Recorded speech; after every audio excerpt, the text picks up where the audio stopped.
दोस्तों, मेरा नाम अविनाश है। मैं दिल्ली में रहता हूँ। इस समय मैं 18 साल का हूँ, लेकिन मैं दिखने में 24 साल तक का लगता हूँ। मेरा कद 5 फीट 9 इंच है। मेरी बॉडी फिट है, ना ही ज्यादा मोटी और ना ही पतली। मेरे क्लास की लड़कियां मुझ पे मरा करती थी, लेकिन मैं किसी का लाइन एक्सेप्ट नहीं करता था। पहले मैं एक लड़की को पसंद करता था, लेकिन उसके जाने के बाद मुझे कोई लड़की पसंद नहीं आई। पसंद भी कोई आया तो वो थी मेरी प्रज्ञा मैडम। प्रज्ञा मैडम मेरी क्लास में पढ़ाती थी। पहली बार जब वो मेरी क्लास में आई थी तब मैं 11th में था। मैडम को देखते ही मैं उन पर अपना दिल हार बैठा था। मैडम को मैं पहले दिन ही देखकर पसंद करने लगा। मेरे कॉलेज के कई लड़के भी मैडम पर मरते हैं। दोस्तों, मैं आपका समय बर्बाद ना करके सीधे अपनी कहानी पर आता हूं। दोस्तों, ये मेरी जीवन की सच्ची घटना है।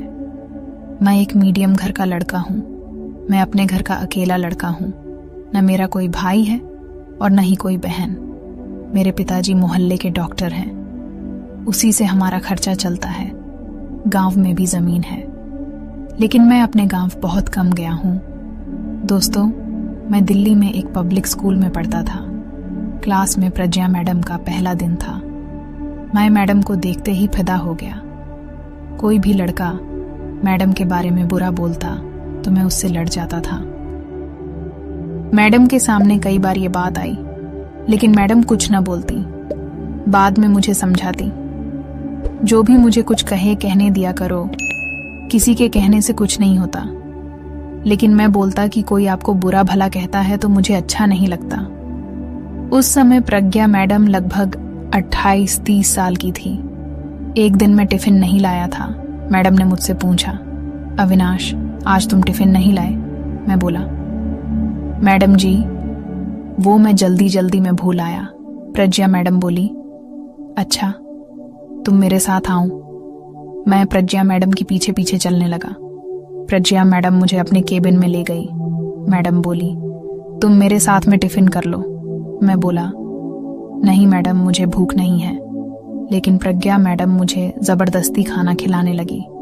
फिर हम दोनों एक दूसरे से अच्छी तरह से परिचित हो गए। मैडम भी अब पूरे क्लास में ज्यादा मुझे ही देखती थी। मैं मैडम का सबसे प्यारा स्टूडेंट बन गया। मैडम भी मुझे बहुत मानती थी। क्लास के सारे लड़के मेरा खूब मजा लेते थे। एक दिन मैं स्कूल जल्दी आ गया और अपने क्लास में बैठा था। खूब तेज बादल चमक और गरज रहे थे। पानी बरसने वाला था। उसी समय प्रज्ञा मैडम भी आ गई थी। 1-2 बच्चे हमारे क्लास के और आए, लेकिन उस दिन छुट्टी हो गई थी। मैं अकेला ही क्लास में बैठा था। तभी प्रज्ञा मैडम उधर से जा रही थी। वो मेरे पास आई और बोली, तुम अभी तक घर क्यों नहीं गए? मैंने कुछ नहीं बोला। तब प्रज्ञा मैडम मेरे पास आकर बैठ गई। प्रज्ञा मैडम बोली, गर्लफ्रेंड का इंतजार कर रहे हो? मैंने कहा, नहीं मैडम, मेरी कोई गर्लफ्रेंड ही नहीं है। मैडम ने पूछा, फिर तुम यहां बैठकर क्या कर रहे थे? मैंने सोचा आज बेटा मौका है, बोल डाल अपने दिल की बात। मैंने मैडम से बड़ी हिम्मत करके कहा, मैडम, मैं आपका इंतजार कर रहा था। प्रज्ञा मैडम चौंक गई। बोली, क्या? मैंने कहा, हाँ मैडम जी, मुझे आप बहुत अच्छी लगती हो। मेरी बात सुनकर मैडम ने कुछ नहीं बोला, लेकिन कहीं ना कहीं मैडम जी भी मुझे पसंद कर रही थी। मैं मैडम के और ज्यादा पास जाकर मैडम को आई लव यू बोल डाला।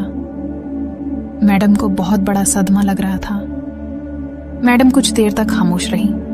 फिर मैडम ने भी लव यू टू बोल दिया। प्रज्ञा मैडम ने बताया कि मैं भी उनको बहुत पसंद हूं। मैंने मैडम से कहा, अभी तक बताया क्यों नहीं? तब मैडम ने कहा, हम दोनों की न तो उम्र बराबर है न जी। हम लोगों के बीच वो ही कुछ ऐसा हो सकता था। तुम मेरे स्टूडेंट हो, इसीलिए मैंने तुमसे ऐसा नहीं बोला।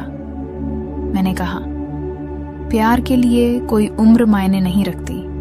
प्रज्ञा मैडम कहने लगी, बड़ा नॉलेज है प्यार के बारे में। मैंने कहा, हाँ है। प्रज्ञा मैडम उस दिन साड़ी पहनकर आई थी और मैडम ने खूब जबरदस्त काजल लगाया था। मैडम की आंखें बहुत ही अच्छी थीं। तिरछी नजर से वो हमें देख रही थी। मैं मैडम की आंखों में देख रहा था। मैं और प्रज्ञा मैडम सबसे ऊपर के रूम में थे। वहां कोई भी नहीं आ रहा था। पानी बहुत तेज बरस रहा था। सारे कैमरे ऑफ थे। फिर मैडम से बात करने लगा। कुछ ही देर में मैडम को मैंने करीब कर लिया। मैडम ने कोई विरोध नहीं किया। फिर मैडम ने कहा, पहले दरवाजा बंद कर दो। मैंने आगे का दरवाजा बंद कर दिया। फिर वो सब के बाद मैडम मुस्कुराती हुई चली गई और जाते जाते बोल गई कि ऐसा आनंद तो उन्हें पहली बार मिला है।